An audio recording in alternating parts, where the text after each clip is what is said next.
الحمدلله کروڑونو مسلمانانو د حضرت ابراهیم علیه السلام او د حضرت اسماعیل علیه السلام یاد تازه کړل او قربانای د الله په دربار کې پیش کړي.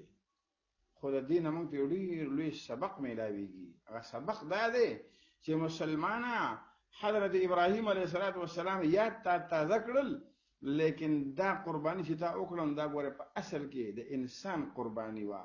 حضرت ابراهیم علیه السلام خپل زوی د چړې لاندې سملولی او په هغه باندې کلمه ویلې وه چې الله اکبر الله اکبر. خو رب العالمین دا فیصله ور بدل کړه او د انسان د قربانی نه خبره هغه د ګډ قربانی طرف ته راوسته. نو حضرت جبرائیل علیه السلام د رب العالمین نوم واغسته ډېر هیبت او د یرې نه او ګډې راوسته د اسمانونو نه چې لا اله الا الله والله اکبر. نو حضرت اسماعیل علیه السلام چې وکتل چې زه خو بد شوم او د الله رب العالمین په فضل او په قدرت سره ګوره د جنتونو د اسمانونو نه الله پاک ګوره ګډ راوستو او هغه حلال شو. نو حضرت اسماعیل علیه السلام د خوشحالۍ نه ووی چې لا اله الا الله والله اکبر الله اکبر ولله الحمد وی الله اکبر ولله الحمد. نو دا کلمه د الله تبارک وتعالى طرفنا اوس په مسلمانانو واجب ده چې هر موزه پس چې کوم دین یو پر د تکبیر ویل الله اکبر لا اله الا الله والله اکبر الله اکبر ولله الحمد. د هر مسلمان هر موز پس وی او تر مخصوص ایام تنګس منځونه کې. نو محترم د الله رب العالمین ډېر فضل وشو. اوس پکار دی چې مونږه الله خفنو کو مونږ د الله نافرمانی ونکو. دا کم حاله ګوله چې شروع دا کم نافرمانی چې شروع دي، بازارونه ډک دي، بد نظرۍ پکې کیږي، بل طرف ته چې روډونه ډک دي، په یو پایه باندې موټرسایکلې چلیږي، بل طرف ته چې وګوري نو خلک چې دنه ډانسونه کوي، ګډیږي، ډولکی وهغې کیږي، ډول او سرنا هغه بجاویږي. محترمو په بازارونو کې په روډونو باندې مختلف حادثات پیښیږي.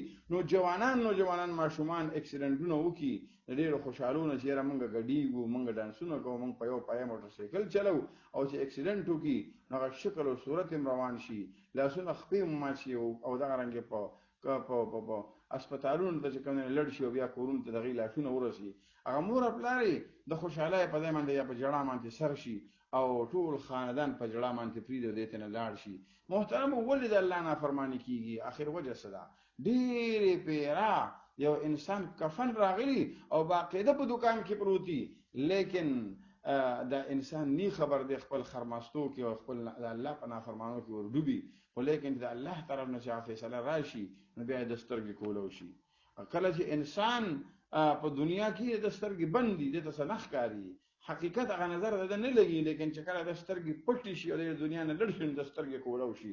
فسوف ترى اذا انكشف الغبار افرس تحت رجلك ام حمار.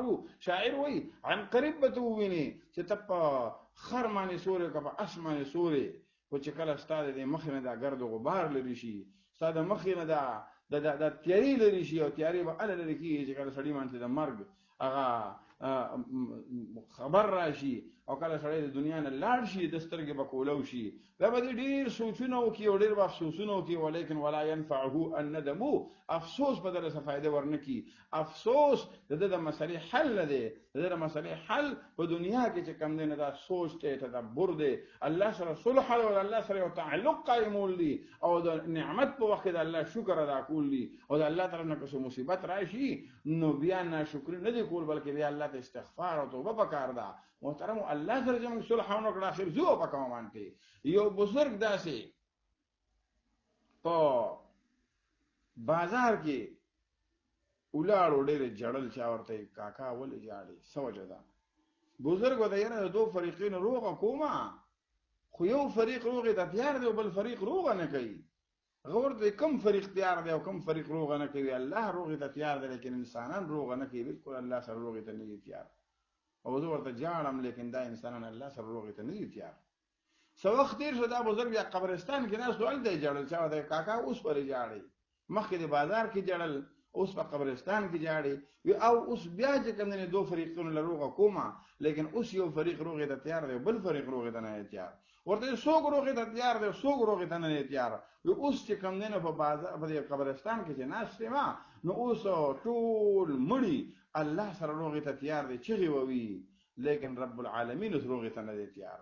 محترمو دا موږ د موږ سره الله پاک یو مقرره کړی دا یو چانس اللہ پاک را کرے دا جب تک سانس ہے تو چانس ہے سانس ختم ہو جائے گی تو چانس بھی چلی جائے گی نو اس اللہ پاک مونږ مقرر کړی دا پکار دی بدی کوم الله راضی کو د اختر مقدم محترمو نو الله نا فرمانی نه ده پکار الله نا رزقول نه دی پکار بلکې رب العالمین سره صلح پکار دا او الله رب العالمین ته توبه او استغفار پکار دی ځکه زمون ګناونه الډی دومره زیات دي چې اسمان ته رسیدلی دي او چې نور مونږ الله ناراض کو اخر مونږ زو په کما زمون الله را کمای مونږ ولې قبر ته نزو ولې مونږ ته میدان محشر سفر نه دی پروت ولې مونږ ته د جنت او د جهنم غ مراحل نه دی پراته الله رب العالمین دی مونږ تاسو ته کامل صحت او جن نصیب کې دی لپاره چې مونږ د الله عبادت وکړو او چې کله مرګ راځي نو د کامل ایمان والا مرګ دی الله مونږ تاسو ته به نصیب وکړي او الله دې مونږ تاسو ته لپاره د قبر د جنت د باغونو نه باغ ګرځول کی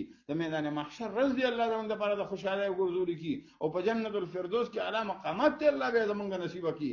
محترم مراحل زیات دی او انسان ودله اقترب للناس حسابهم وهم في غفله معرضون د حساب او د کتاب راز رااله او خلق په غفلت کې پراته دي.